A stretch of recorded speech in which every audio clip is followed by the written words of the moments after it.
Bonjour à toutes et à tous, je suis Claire de la chaîne et de l'Instagram Quand Lady dort Maman Cou.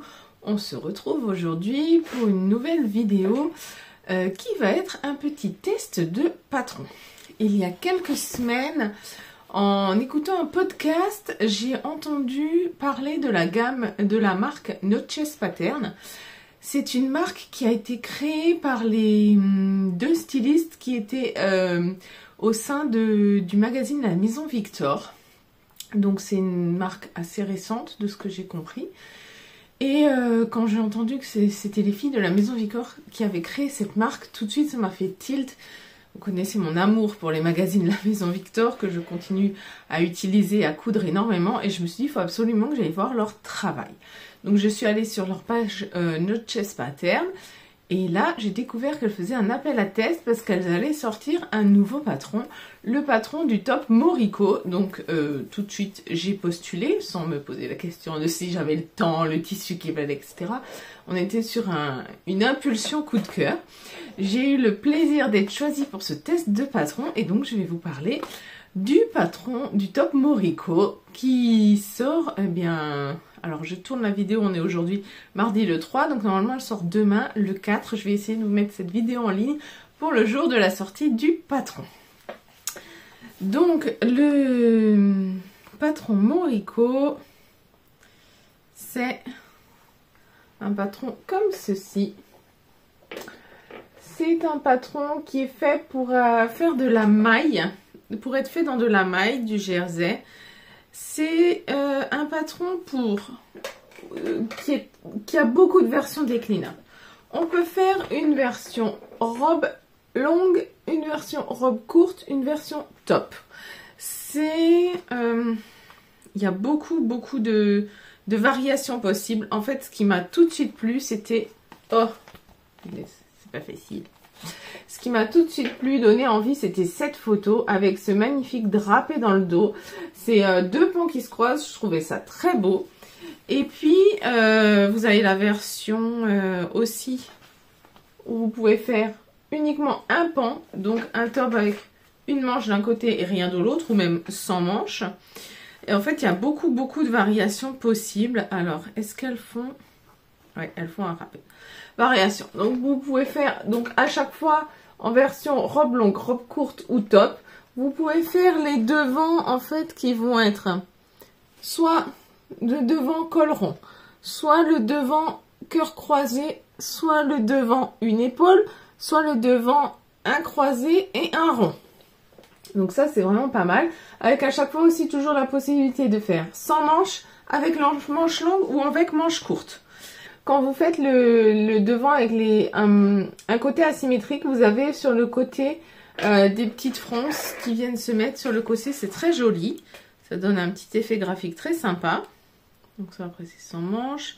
Version courte. Et alors, ce qui est possible de faire aussi, en fait, c'est de faire des variations au niveau du dos. De faire un devant uni ou un dos uni. Et alors, au niveau du dos, on peut faire pareil. Un dos rond. Un dos avec une manche, enfin avec un côté sans manche, un dos croisé ou un dos avec un pan et un col rond. Donc dans l'absolu, on peut faire un croisé devant, un croisé dos, une robe toute simple, col rond, devant, dos, un décolleté que au dos, un décolleté que au devant, enfin bon. Vous voyez, toutes les pièces peuvent se mixer, c'est hyper complémentaire, c'est vraiment super bien. C'est une robe qui m'a... Enfin, un top, une robe, un design qui m'a tout de suite plu énormément, dans lequel je me suis tout de suite projetée. Et je voyais tout de suite, là, dans ces dessins techniques, la patte de La Maison Victor, donc ça m'avait beaucoup plu. Au niveau du tableau détail, il propose un tableau détail qui va du XS 34 au 6XL 62. Pour un tour de poitrine qui va de 80 à 152, tour de taille de 60 à 138 et tour de hanche de 88 à 160. Donc je trouve que c'est vraiment un panel de taille qui est incroyable. Et au niveau de la stature, ils ont prévu leur patron pour une stature d'1,68 m. Donc c'est vraiment nickel. Alors, au niveau de l'impression, c'est un patron qui a demandé pas mal de feuilles de papier puisque comme c'est des hauts asymétriques, on n'est pas sur des demi-patrons, on est sur des patrons à taille entière. Donc automatiquement, vous posez votre pièce une fois à plat sur le tissu simple pour avoir ces choses d'asymétrie, on va dire. Donc automatiquement ça consomme beaucoup plus de papier. Après, si vous partez sur faire juste la robe collerant devant dos, c'est des pièces au pli, donc ça prend peu de papier. Mais dès que vous partez sur les devants asymétriques, automatiquement c'est des pièces entières, donc ça prend beaucoup de papier. Au niveau de l'impression, j'ai eu aucun souci. Tout tombe bien, les raccords tombent parfaitement bien, les repères sont suffisamment nombreux, c'était très bien. Au niveau des fichiers, vous avez des filtres, ce qui vous permet de ne pouvoir imprimer que votre taille. Par exemple, moi j'ai coupé un 40, donc quand j'ai décoché les autres tailles, j'ai vu qu'il y avait certaines pages sur lesquelles en fait il n'y avait rien, puisque ma taille était... plus on a une grande taille, plus ça prend de place au niveau du papier. Donc il y avait des pages vierges, donc je n'ai pas imprimé des pages vierges, ce qui a grandement réduit le nombre de pages dont j'avais besoin pour l'impression. Après, au niveau de l'assemblage, tout tombe très très bien. Elle propose des fichiers A4, des fichiers A0 et des fichiers projecteurs. J'étais en train de lire le truc pour savoir comment ça s'appelle. Donc c'est vraiment bien complet. Vous voyez, ça c'est le truc. Donc les pièces, c'est vraiment des pièces entières, donc automatiquement ça prend beaucoup de place, surtout qu'en plus le dos il est droit, mais le devant, comme il y a les fronts, la pièce est vraiment inclinée, donc ça prend encore plus de tissu. Et après, si vous faites par contre la partie dos et devant au pli, là ça prend automatiquement beaucoup moins de pages. Mais bon, si on veut tout imprimer dans toutes les tailles, etc., on a quand même besoin de 67 pages pour les parties en diagonale, si vous faites la taille la plus grande. Hein. Moi, j'ai eu besoin de beaucoup moins que ça. Hein. Et vous avez besoin de 34 pages pour les pièces droites. Donc, je trouve que c'est raisonnable vu la taille des pièces. Donc c'est un patron qui est prévu pour un tissu extensible, mais il n'y a pas beaucoup de... Le patron n'est pas calculé avec un calcul négatif très fort. Donc je dirais que si votre tissu fait jusqu'à 20-25% d'élasticité, prenez votre taille normale. Si votre tissu fait 30% ou plus d'élasticité, elle conseille de sous-tailler d'une taille. Donc là, moi, c'est une erreur que j'ai faite, je pense. J'ai fait une taille 40 comme c'était conseillé et en fait, mon tissu est très extensible et j'aurais pu faire une taille 38. La taille 40 me va très bien, mais elle est un peu plus, pas loose, mais un peu moins ajustée. Et c'est vrai que moi, j'aime beaucoup les vêtements moulants. Donc si vous aimez le moulant et que vous avez un tissu très extensible, sous-taillez d'une taille.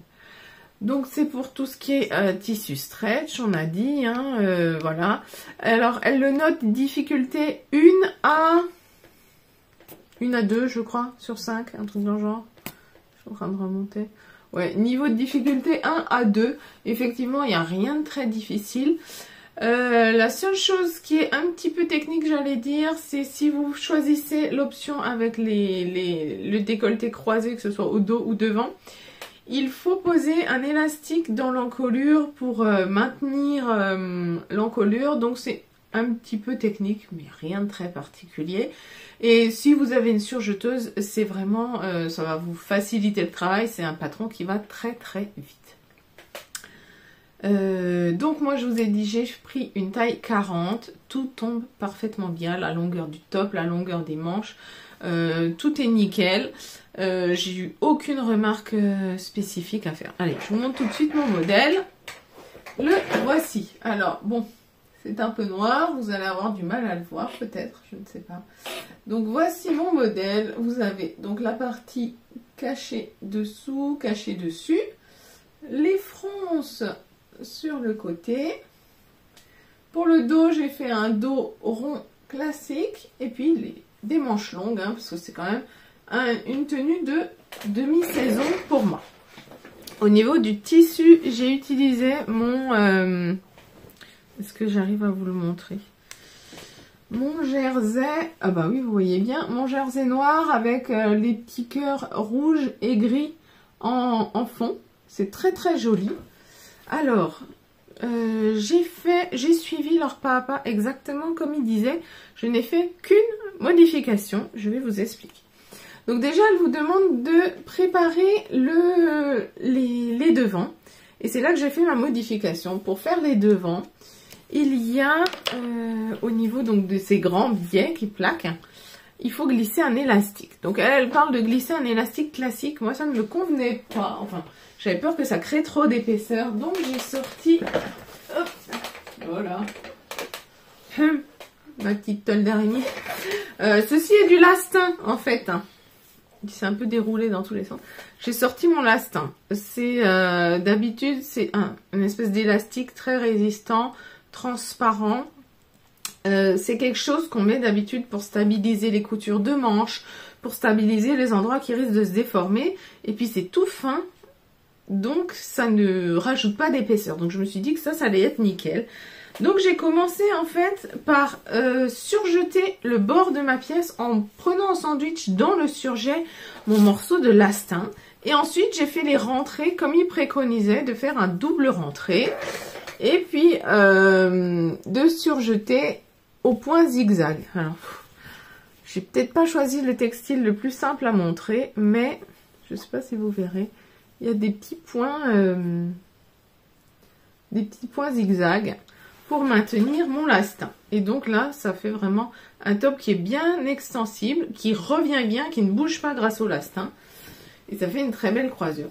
Le décolleté croisé, là, il a tendance à tomber parce que je suis pas dedans, mais j'aime beaucoup la croisure parce qu'elle est assez haute. Ça fait pas un décolleté profond, ça fait vraiment un décolleté féminin, mais assez haut, ce que j'ai trouvé très sympa.